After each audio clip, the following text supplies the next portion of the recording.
നിലമ്പൂർ ഇലക്ഷനിലേക്ക് പോവുകയാണ്. കോൺഗ്രസ് ശക്തമായ സ്ഥാനാർത്ഥിയെ തന്നെ നിർത്തിക്കഴിഞ്ഞു. ആര്യാടൻ ഷൗക്കത്ത്. അതിൽ മാറ്റമൊന്നുമില്ല. CPM ഒരു അങ്കലാപ്പിലാണ്. BJPക്ക് പിന്നെ എന്ത് വേണമെന്നറിയില്ല. അവിടെ അൻവറാണ് ഇതിൽ പെടുന്നത്. അൻവർ PC ജോർജിന് താഴെ പോകുമോ കേരള രാഷ്ട്രീയത്തിൽ? അതോ CPM സ്വരാജിനെ എങ്ങാനും കൊണ്ട് ഇറക്കുമോ? സ്വരാജിന്റെ അവസ്ഥ എന്താവും? ഇങ്ങനെ വലിയ സംഘർഷാവസ്ഥയിലാണ് നിലമ്പൂർ നിൽക്കുന്നത്.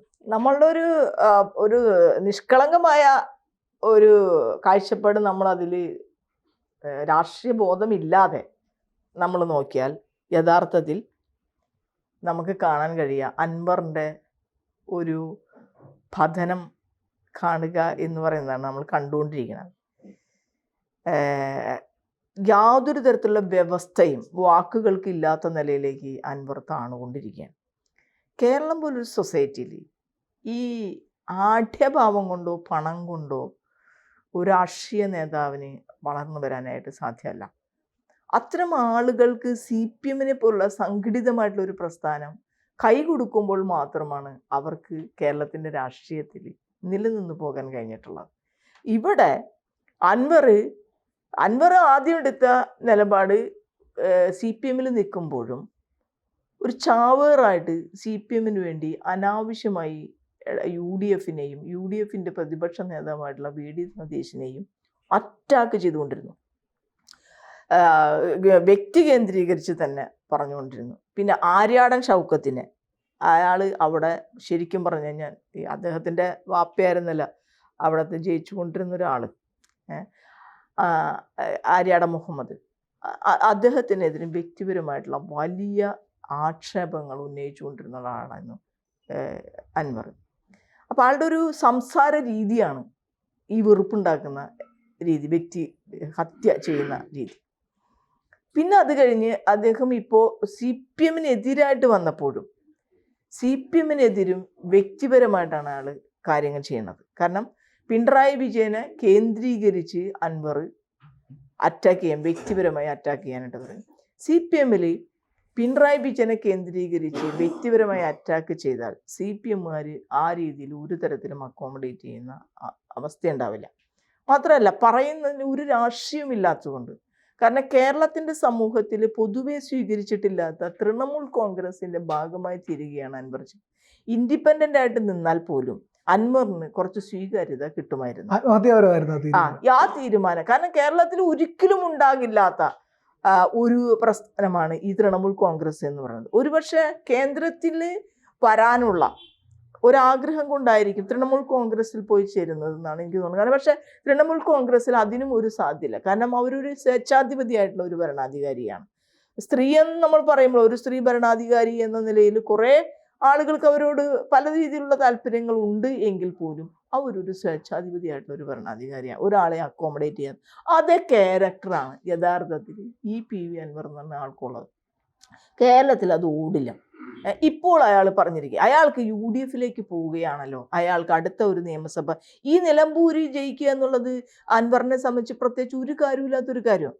നിലമ്പൂർ എന്തായാലും അൻവർ അല്ല സ്ഥാനാർത്ഥി. അപ്പോൾ സ്വാഭാവികമായും ഇപ്രാവശ്യം അതാണല്ലോ നമ്മൾ സഖാവുലേനൊക്കെ പറയുന്ന ഒരു കാര്യം, ഒരടി പുറകോട്ട് രണ്ടടി മുന്നോട്ട് അൻവറിന് വെക്കാമായിരുന്നു. കാരണം അയാൾ UDF തന്നെ പറയുന്ന ഒരു സ്ഥാനാർത്ഥി ആ സ്ഥാനാർത്ഥിനെ പിന്തുണച്ച് അതിന് വർക്ക് ചെയ്താൽ എന്തുണ്ടാവും? ഭാവിയിൽ ഒരു UDFിലേക്കുള്ള ഒരു എൻട്രി അൻവറിന് ഉണ്ടാവുമായിരുന്നു. പക്ഷെ ഇപ്പോൾ ആൾ എന്താ ചെയ്യണത്? ഞാൻ പിടിച്ച മുയലിന് 6 ചെവി എന്നും പറഞ്ഞിട്ട് UDFിനെതിരായിട്ടുള്ള വലിയ കലാപം നടത്തിക്കൊണ്ടിരിക്കുകയാണ് ചെയ്യുന്നത്. കാരണം നിൽക്കാൻ ഒരു അവസരം കൊടുത്ത, കാല് വെക്കാൻ ഒരു അവസരം കൊടുത്ത ഒരു സംവിധാനത്തിനെ വീണ്ടും അറ്റാക്ക് ചെയ്യുന്ന ഒരു രീതിയാണ് അൻവർ കാണിക്കുന്നത്. അത് കേരളത്തിൻ്റെ രാഷ്ട്രീയത്തിൽ ഒരു തരത്തിലും ചിലവാകുന്ന ഒരു കാര്യമല്ല. നമുക്കിപ്പോൾ നിലമ്പൂരിലെ അണ്ടർഗ്രൗണ്ട് ജനങ്ങളുടെ വികാരമൊന്നും നമുക്ക് മനസ്സിലാവില്ല. ഭരണവിരുദ്ധ വികാരമുണ്ട്. ചില ആളുകൾ പറയുന്നു ഭരണത്തിൻ്റെ നേട്ടങ്ങളുടെ പ്രതിഫലനം ഉണ്ടാവും. LDF അങ്ങനെ പറയുന്നു. UDF പറഞ്ഞ് ഭരണത്തിന് വിലയിരുത്തുന്നതായിരിക്കും എന്ന് പറയുന്നു. പക്ഷെ അൻവറിന് ഈ വക ഒരു വ്യക്തിഗതമായിട്ടുള്ള താല്പര്യമല്ലാതെ അൻവറിന് യാതൊരു രാഷ്ട്രീയവുമില്ല. അൻവറിന് കിടക്കാൻ ഒരു സ്ഥലം കൊടുത്താൽ ഈ ഒട്ടകത്തിന് സീറ്റ് കൊടുത്ത പോലെ അൻവർ അവിടെ ഇരിക്കുന്ന ആളെ തള്ളി നീക്കുമെന്നുള്ള കാര്യത്തിൽ ഒരു തർക്കവുമില്ല. ഈ വായ്ക്ക് എല്ലില്ലാതെ വരുന്നത് നാവിനെല്ലില്ലാതെ വരുന്നതായിട്ട് ബന്ധപ്പെട്ടുകൊണ്ട് താങ്കൾ പറഞ്ഞ പോലെ PC ജോർജിനേക്കാൾ മോശമായിട്ടുള്ള ഒരു അവസ്ഥയിലേക്ക് അൻവർ കേരള രാഷ്ട്രീയത്തിൽ മാറുകയാണ്.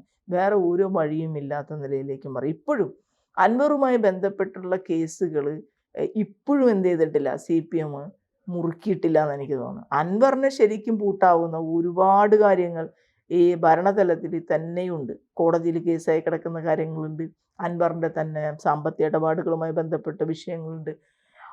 പക്ഷെ അതൊന്നും ഈ LDF സർക്കാർ ഇതുവരെ പ്രയോഗിച്ചിട്ടില്ല. അൻവർ ഈ നിലയിൽ പോയാൽ അവസാനം അൻവർ സ്വന്തം കുഴി തോണ്ടുന്ന ഒരു അവസ്ഥയാണ് ഉണ്ടാകാനായിട്ട് പോകുന്നത്. അൻവർ ഒരു ജനകീയനൊന്നുമല്ല, ഒരു സവർണ സമ്പന്ന മുസ്ലിങ്ങളുടെ മാത്രം ഒരു പ്രതിനിധിയായിട്ട് അങ്ങ് നിർത്താനേ കഴിയുള്ളൂ. കാരണം PC ജോർജിനുണ്ടായിരുന്ന പൂഞ്ഞാറിലെ ജനസ്വാധീനം പോലും അൻവറിന് നിലമ്പൂരില്ല. കാരണം CPM-ന്റെ പിന്തുണ ഇല്ലായിരുന്നെങ്കിൽ അൻവർ അവിടെ വട്ടപൂജ്യമാണ്. എനിക്ക് തോന്നുന്നു ജലീലിനുണ്ടായിരുന്ന അത്ര പോലും ജനപിന്തുണ അൻവറിനില്ല എന്നുള്ളതാണ്. സഖ്യത്തിനോട് അയാളൊരു ഇൻഡിപെൻഡന്റ് ആയിട്ടുള്ള ഒരാളായിട്ട് നിന്ന സമയത്ത് അയാൾ കുറെ ആളുകളെ സഹായിക്കുകയും ആ നിലയിലുള്ള പൈസ ഉണ്ടല്ലോ, പൈസ ഇഷ്ടം പോലെ വലിച്ചെറിയുന്ന അത് തന്നെ ഒരവസ്ഥ അയാൾക്കുണ്ടായിരുന്നു. പക്ഷെ അയാളുടെ ഉള്ളിൽ ഭയങ്കരമായിട്ടുള്ള ഈ സവർണ ബോധം അയാൾക്കുണ്ട്. മുസ്ലിം ആയതുകൊണ്ട് മാത്രം അതില്ലാതാവില്ല. അതാണ് അതിൽ തന്നെയുള്ള ഒരു സവർണ മേധാവിത്വം ഉണ്ടല്ലോ, അത് അയാളുടെ ഉള്ളിൽ വളരെ ശക്തമായിട്ടുള്ളതാണ്. ഇപ്പൊ ഏഷ്യാനെറ്റിൽ നമ്മളുടെ ഒരു സിന്ധു സൂര്യകുമാറിനെതിരായിട്ടുള്ള ഒരു കേസ് ഉണ്ടായില്ലേ, അതിലൊക്കെ ശരിക്കും പറഞ്ഞു കഴിഞ്ഞാൽ അൻവറിന്റെ പങ്ക് വളരെ വലുതാണ്. അൻവറിന് യാതൊരു ബന്ധവുമില്ലാത്ത ഒരു കേസ്, അത് ശരിയോ തെറ്റുള്ളോ എന്നല്ല നമ്മൾ പറയുന്നത്. എന്നെ സംബന്ധിച്ച് ഞാൻ സിന്ധു സൂര്യകുമാറിന്റെ ആ കേസിൽ പക്ഷത്ത് നിൽക്കുന്ന ഒരാളൊരു അവർ ചാനലിലിരുന്ന് അവർ നടത്തുന്ന പ്രവർത്തനങ്ങൾ അല്ലെങ്കിൽ വേറെ ആരോ ചെയ്ത ഒരു പ്രവർത്തിക്ക് അതിൻ്റെ ഹെഡിനെ പിടിച്ചുകൊണ്ടുപോയി ഇത്തരത്തിലുള്ളൊരു കേസിൽ ഉൾപ്പെടുത്തുക എന്ന് പറയുന്നത് സാധാരണ രീതിയിൽ മാധ്യമ സ്വാതന്ത്ര്യം ആഗ്രഹിക്കുന്ന, ആവിഷ്കാര സ്വാതന്ത്ര്യം ആഗ്രഹിക്കുന്ന ഒരാളും സമ്മതിക്കില്ല. പ്രത്യേകിച്ച് ഒരു സ്ത്രീയും കൂടിയായിരുന്ന സമയത്ത് അവർക്കൊരു രാഷ്ട്രീയ നിലപാടോ അല്ലെങ്കിൽ അവരുടെ സ്ഥാപനത്തിൻ്റെ മുതലാളിയുടെ താല്പര്യങ്ങളോ ഒക്കെ അവർ ചിലപ്പോൾ പറയുന്നുണ്ടാവാം. പക്ഷെ എന്ന് കരുതി വ്യക്തിപരമായി അവരെ ആക്രമിക്കുന്ന രീതിയിൽ അതിൻ്റെ ഇടപെടൽ അൻവറിൻ്റെതായിരുന്നു. അപ്പൊ അൻവർ എന്തിനാണ് എല്ലാ വള്ളികളും കീറിപ്പിടിക്കണമെന്ന് അയാളുടെ സ്വഭാവം, ആ സ്വഭാവത്തിന്റെ ബേസ് എന്താ, ഈ സവർണ മേധാവിത്വ സ്വഭാവമാണ്. അപ്പൊ അതുകൊണ്ട് അൻവറിനെ സംശയിച്ച് ഇപ്പോൾ ഈ കുറച്ച് ദിവസങ്ങളായിട്ട് പറ്റിയിരിക്കുന്നത് ഭയങ്കര അബദ്ധം. കാരണം ഒരു സ്ഥലത്തും നിൽക്കാൻ പറ്റാത്ത നിലയിലേക്ക് ഇനി ആൾക്ക് BJP-നെ ആശ്രയിക്കുക അല്ലാതെ വഴിയില്ല. BJP-യിൽ ഒരിക്കലും അയാൾക്ക് അക്കോമഡേറ്റ് ചെയ്ത് പോകാൻ കഴിയുന്ന അവസ്ഥയില്ല. UDF-കാർ ഇനിയും അൻവറിനെ നമ്പുന്നു. ഒരു സീറ്റ് പോയാലും അൻവറിനെ നമ്പി തിരിച്ചു കൊണ്ടുവരാൻ ശ്രമിക്കുന്നത് UDF-നും ആത്മഹത്യാപരമാണ്. അതപ്പോ ഈ സ്വരാജിനെ ഇറക്കുമോ അവസാന തുറുപ്പ് ചീട്ടായിട്ട് CPM പക്ഷേ ബലിമൃഗമായി പോകും. അതാ വേറെ സ്വരാജും അവിടെ എത്ര സ്വാധീനമുണ്ടെന്ന് നമ്മൾക്കറിയില്ല. വ്യക്തിപരമായി സ്വരാജ് ഒരിക്കലും സ്വരാജിൻ്റെ രാഷ്ട്രീയ ജീവിതത്തിൽ ഞാൻ കണ്ടിട്ടുള്ളത് വ്യക്തിപരമായി ഒന്നും പ്രൊപ്പഗേറ്റ് ചെയ്യാൻ ശ്രമിക്കുന്നതായിട്ട് നമുക്ക് കാണാൻ കഴിയില്ല. അയാൾ എപ്പോഴും പാർട്ടി എന്ന നിലയിൽ നിൽക്കുന്ന ഒരാളാണ്. അപ്പോൾ പാർട്ടിയുടെ ഒരു നിലപാടിലും പാർട്ടിയുടെ ഒരു ഇതിൽ മാത്രമേ സ്വരാജിനും അവിടെ നിന്ന് പോകാൻ പറ്റുള്ളൂ. അല്ലാണ്ട് വ്യക്തിപരമായി വോട്ടൊന്നും ക്യാൻവാസ് ചെയ്യാൻ ഒരു മത്സരത്തിന്റെ തോൽവിക്കും കൂടെയുള്ള ബാല്യ സ്വരാജിനുണ്ടോ? അങ്ങനെയൊന്നും പറയണ്ട. കാരണം അതൊന്നും അയാളൊരു പൊതുവെ ഒരു ഇടതുപക്ഷ നിലപാടിൽ നിൽക്കുന്ന ആൾക്ക് തോൽവി പറ്റിയെന്ന് കരുതിയിട്ട് ഇപ്പോൾ തോൽവി പറ്റിയ എത്ര ആൾക്കാരുണ്ട്. KN രവീന്ദ്രനാഥ് എത്രയോ മഹത്തായിട്ടുള്ള ഒരു വ്യക്തിയാണ്. ആൾ എത്രയോ പ്രാവശ്യം തോറ്റിട്ടുണ്ട്. താല്പര്യമൊന്നുമില്ല സ്വരാജിനോടല്ലേ? അതെനിക്കറിയില്ല. എനിക്കറിയാൻ പാടില്ലാത്തൊരു കാര്യം നമ്മൾ ഗോസിപ്പിട്ട് പറയുന്നതിൽ കാര്യമില്ല. പിണറായി വിജയൻ താല്പര്യമുണ്ടോ അതൊക്കെ അവരുടെ ഉള്ളിൽ കിടക്കുന്ന കാര്യങ്ങളാണ്, അത് നമുക്കറിയില്ല. പക്ഷെ സ്വരാജ് പൊതുവെ ഒരു ഇടതുപക്ഷ രാഷ്ട്രീയത്തിൽ നിന്ന് ജീവിച്ചുകൊണ്ടിരിക്കുന്ന ഒരാളാണ്, നമുക്ക് കാണാൻ പറ്റും. ആൾക്കൊരു തോൽവി ഉണ്ടായെന്ന് കരുതി പാർട്ടി പറയാണ് പോയി ചാവണം എന്ന് പറഞ്ഞാൽ അയാൾ ചാവും, അത്രേ ഉള്ളൂ. പക്ഷെ ചാവേറാക്കാനുള്ള ശ്രമവും പാർട്ടിയിൽ നിന്നുണ്ട്. അതറിയില്ല, നമുക്ക് അവിടെ നിന്ന് ആരെങ്കിലും ഒക്കെ അവർ ചെയ്യുമായിരിക്കും. കൂടുതൽ വാർത്തകളും വിശേഷങ്ങളും നിങ്ങളിലേക്ക് എത്താൻ ABC മലയാളം സബ്സ്ക്രൈബ് ചെയ്യുക, ബെൽ ബട്ടണും അമർത്തുക.